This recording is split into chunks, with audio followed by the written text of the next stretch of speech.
My name is Gunn-Britt Retter. I'm head of Arctic and Environmental Unit of the Saami Council.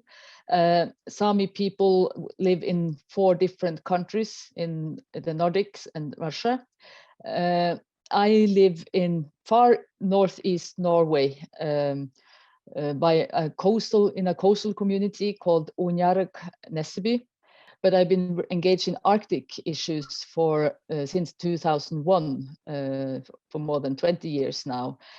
You know, I've never been to the European Arctic, and I'd love it if you could describe the Sami homeland, and for someone who hasn't been there, and what it really means to be Sami in relationship to the land and the environment. We are considered the only indigenous peoples on the mainland Europe.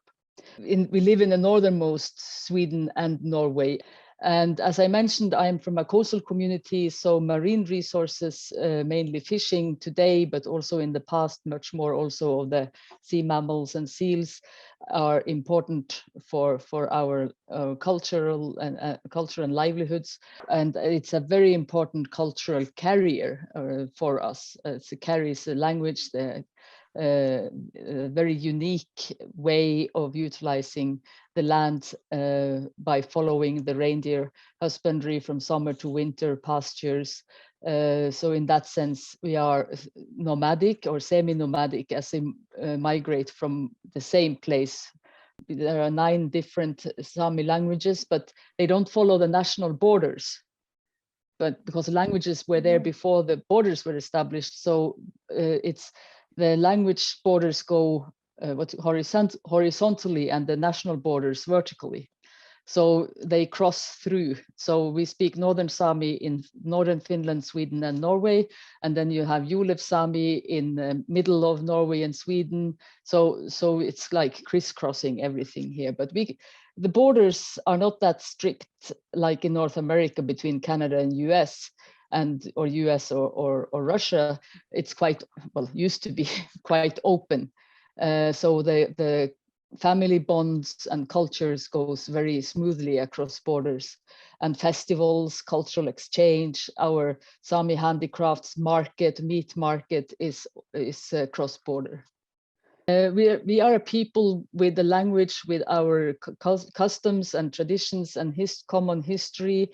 We have our national dresses, gaktis, that are very specific, and we have our livelihoods. Recently, we have developed Sami parliaments in Norway, Finland, Sweden that are elected bodies. We have media houses, we have higher education, we have curriculum and education in school, theater, magazines, also films, art.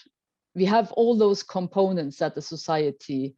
Can you talk a little bit about just an overview of the Saami Council and its goals and how it works? And so it's a membership organization. We have 9 member organizations, and it's quite a high criteria to become a member organization. You have to be long-standing, solid organization and be recognized as countrywide, not local chapters, but the countrywide organization in Norway, Finland, Sweden, or Russia. Our work is also since 2000 or around 2002, we established units. So we always had, not always, since the 80s at least, we had a cultural committee and a cultural unit in Saami Council. And the cultural unit is working on, one is on property rights and cultural expressions and so on, but it's also handling the only cross-border trans-Sami, or whatever is a good word, pan-Sami cultural fund. So Sami artists and authors and others can apply to get support to their cultural work. Together in the global indigenous movement, the Saami Council and also Sami Parliament members have been active in negotiating the United Nations Declaration on the Rights of Indigenous Peoples, negotiated the establishment of Permanent Forum on Indigenous Issues, and the other instruments also that exist in supporting indigenous rights at the global level? There has been across societies, across the world, growing recognition that indigenous peoples are really well positioned to lead and bring a lot to governance and leadership in their communities and countries and the regions where they work and live. And it'd be great if you could provide just a brief history, maybe the last 20-ish years of indigenous leadership in Arctic governance. Our task in the Saami Council is to support our political level engagement and fulfill the role as permanent participant, for example, to the Arctic Council. But our cooperations as Arctic indigenous people started long before Arctic Council. In particular, when it came to oil and gas development, that was what initiated actually the cooperation. And also maybe even nuclear weapon discussions later on, that was been on the agenda of Arctic indigenous peoples, maybe not so much in Sami, but also among the Inuit at least. And so also in 70s, we got this World Council of Indigenous Peoples where Sami and Inuit were active. But when the Arctic Council states started to, or the Arctic states started to talk with each other after Gorbachev's speech in Murmansk, was it in 87, and Finland's Rovaniemi's initiative to start our Arctic cooperation on environment, the Sami and Inuit were already ready to say, hey, this is about our homelands. And if you are going to have any Arctic discussions, we have to be at the table. They got that position. And I used to say it's quite an achievement that the indigenous peoples got this seat at the table. And then Canada in particular wanted to elevate the status of the Arctic environmental protection strategy. And that's when they started to renegotiate it and established Arctic Council. And the permanent participant status followed on to the Arctic Council, and it expanded to 3 more permanent participants, the Aleut, the Athabaskan, and the Gwich'in as well. What has struck me so many times is that it's very far between myself and Aleut, for example, who live on the other end of Russia. But and the Athabaskan and Gwich'in, Inuit, and all the indigenous peoples of Russia, it's how similar our situations are. It's created by the relationship to land, how we value our cultures and language and our handicrafts. And these are ties that connect us. And if we hold hands, we cover the whole circumpolar north as indigenous peoples. And so I feel sometimes this is more similar than even between me and other people in Norway, for example, who live in the south. But so I feel that we have very much in common. Yeah, I guess just to, kind of maybe put a point on it, I'm like, was it hard? What were some of those challenges in terms of getting a seat on the table? Yes, I think it's natural that we had to fight the way, because it's not usual I don't think it was the states were experienced by relating to what is actually NGOs in such a way before, because you are used to be sovereign states, and then you have your system on how you work together in an intergovernmental cooperation. And this was in a way challenged, and that they had to find ways to, and I mean, they were, the indigenous people's representatives were not letting them in peace to discuss without having a proper recognition. And I think that they're convincing, and these were capitals discussing, the Oslo, it's far south from here, Stockholm, it's far south in Sweden, and Washington, and so they are not placed in the Arctic. So I think one of the convincing arguments must have been that we live here all year round. We have a unique knowledge and experience of the Arctic, and this is to be about the Arctic, and that it was hard to get around that argument of this is about we have expertise on these lands. And it was also, I think, in the aftermath, this was the 90s. I think more was possible in the 90s. That's when you got the environmental conventions, the Sustainable Development Declaration, and in the Rio conference, and you had this Agenda 21, local to global, what do you call it? I don't even recall this slogan. Act locally, at least. So it was a bit of a movement towards think global, act local. Yeah, yes. So it's in the spirit of that time. So I think I'm actually not sure if this would have been possible if it was in the 2000s or now, this discussion.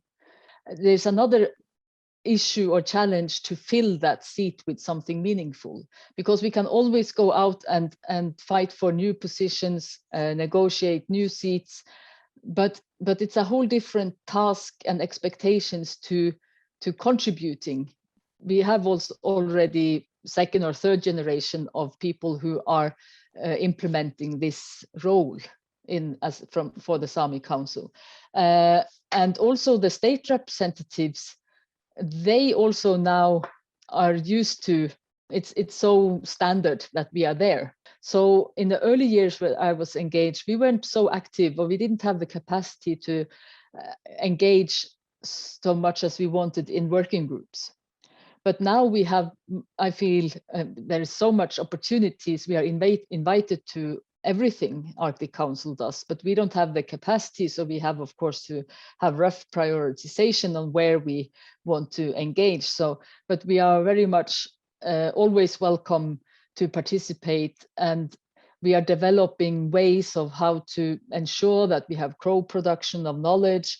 And it's already quite taken for granted also in the working groups that they have to ensure that we are happy and that we have the role, that we have the means and capacity to contribute. But of course, we have to, when it comes new experts into the working groups, we also have to do new capacity building to remind them why we are there. So it's not always going so smoothly, but I feel that the recognition is much stronger now, and it's more settled that we are there. And I think Arctic Council without the permanent participants is already unthinkable. When you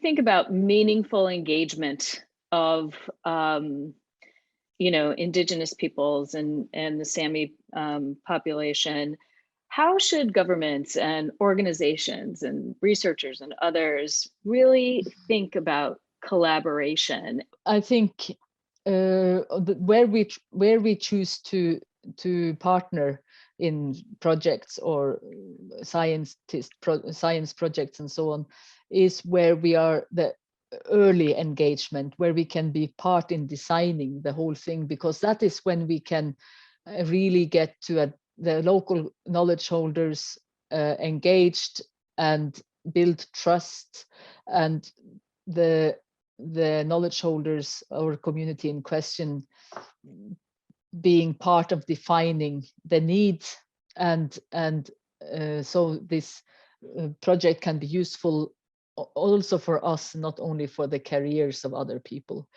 I think also when it comes to support in general, Saami Council, we depend on funding from the Nordic countries. Nordic Council is one, but we also have applications to Norway, Finland, Sweden separately for the Arctic and environmental work, for example. But we always have to define our priorities to fit some kind of program. And when we got this opportunity, I experienced that we were very little trained in defining our own priorities. We were much more trained in defining our priorities according to other people's criteria. So it was quite a mind stretch to be able to actually do it when we had the opportunity. But that is very important to be able to define our own agenda and priorities and have the capacity to do so.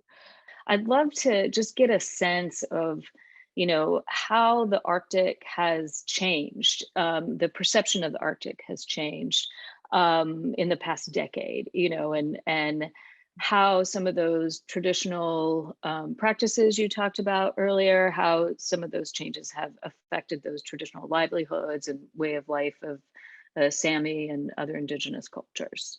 Thought has struck me that it seems like Arctic is expanding southwards because the more attention there is to the Arctic, the further south people tend to claim to be Arctic. Like Scotland wants to be, it's a very near Arctic country, and middle of Norway has also stronger Arctic identity now than in the past. And well, I'm curious about the why you think that is. Yeah, because Arctic is more in fashion, so to say, because there's so much spoken about Arctic. In the past, you could bring Arctic Council out to small communities to have meetings because it was much smaller and less and not that complicated logistics.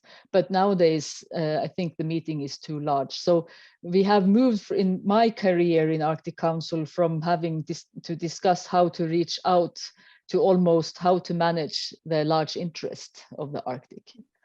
So it's been quite a development in that sense in the Arctic discussions, and a lot, you know, that China, Japan, and all these countries wanted to be part of, South Korea and India also wanted to be part of the Arctic discussions. So we didn't foresee that in 2004 when we were scratching our heads trying to figure out how to be heard. But when it comes to Arctic change, you mentioned a decade, but in my lifetime, the Arctic Council report from AMAP, Arctic Monitoring and Assessment Program, last spring, could showcase that from data that Arctic has changed 3 times faster than the global average.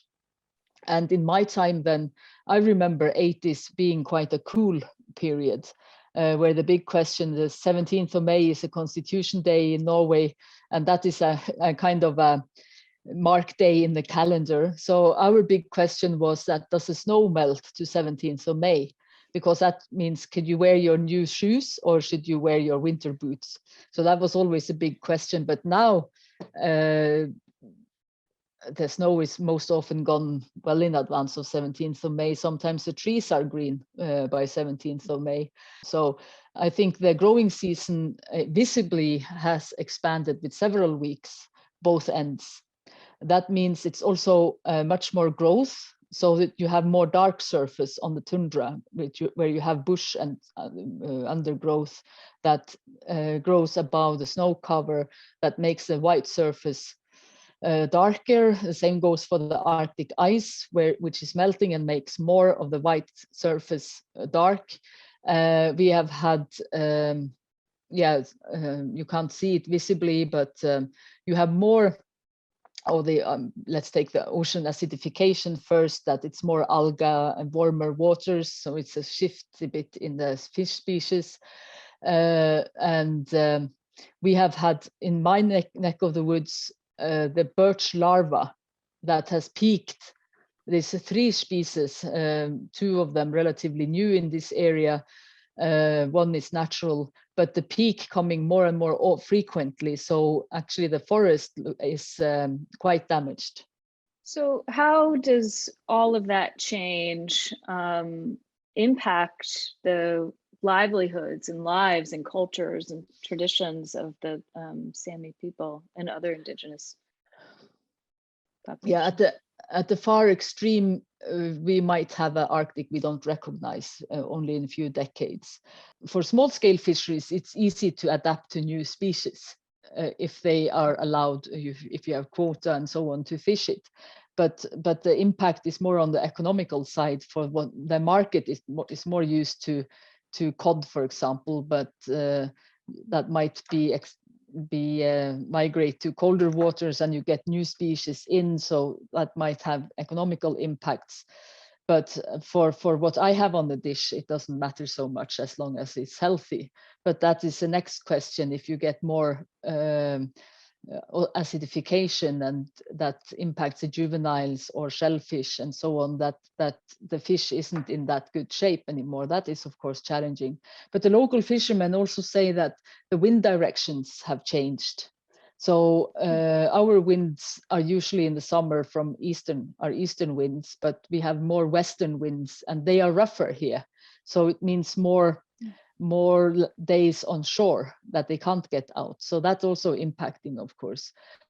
So we have seen over the last 10 years much more pressure on our lands due to large wind turbine industry, to larger and new mining projects for mining for copper, for batteries, and with the argument that you have to give up land for the better good.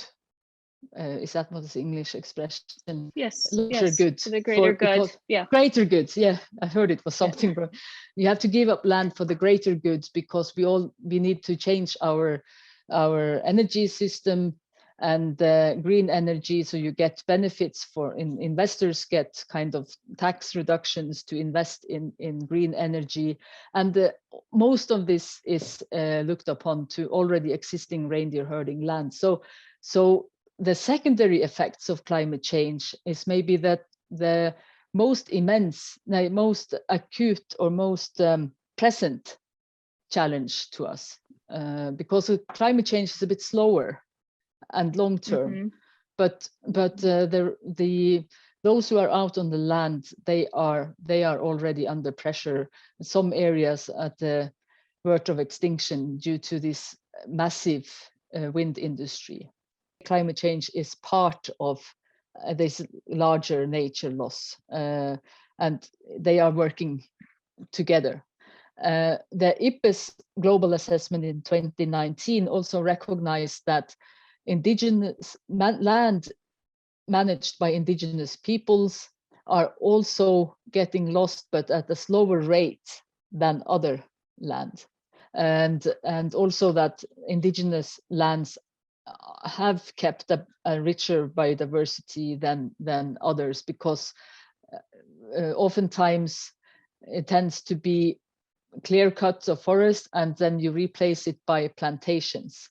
And plantations, if you plant trees that are the same age and the same kinds, it's not a forest, it's a plantation. And the forest have a different function, it works differently, it's less vulnerable, but the plantation is vulnerable to weather, because they are all the same age, not only to weather, but to insects and so on, because if one gets sick, they all die. You don't have that diversity, which would be, I'm simplifying things, of course, but the diversity would make you stronger. So I think we, rather than eating up or shrink, forcing us to reduce our activities, our land use should be supported and protected. Yeah, it's interesting. I was reading the article that is being written on the reindeer husbandry, and I was trying to really figure out what the key takeaway should be, and there was really a strong theme of resilience among reindeer herders, but then there was also this idea of what we have to learn from reindeer herders that can contribute to the greater, to our shared challenge of climate change and other issues. And I wonder if you could really talk about those two things. I think it would, because it seems like you're hitting on that a little bit there. Yes. To the resilience part, I think in the indigenous knowledge itself, we have to understand that in my area, the ice retreated 10,000 years ago. We don't know if it was Sami people that came here first, but there has been people and continuous settlement in this area for 10,000 years. And the climate has been changing over those years, much slower rate than today. That the pace of this change is what is challenging us also. But people have in-depth knowledge of surviving in this area, and the relation and connection to land is deep, and the knowledge that works is transferred to the next generation. The knowledge that doesn't work is maybe not told or shared, because that is how you verify the knowledge. But also sometimes you have to also look back a couple of generations to see if there was something we forgot on the way, but we have to have mechanisms to do that. So if we were, by looking back through stories and through myths and through sayings, we can learn of our history and our knowledge that is expressed through our culture. And that also teaches us that informs our decision making, since we are talking about governance. That knowledge and what you choose to do in a certain setting, as an individual or as a SIDA, which is the entity with the reindeer husbandry in the families, or in the community, is defined or informed by your knowledge, indigenous knowledge. And that's how I think states also work. They have science that inform the decision making, but we have our knowledge, indigenous knowledge, that informs our decision making when it comes to adaptation to climate change, for example. So if you have this condition, what did you do in the past when this occasion appeared? And what did my grandfather or great-grandfather tell about this situation? Can we use it now?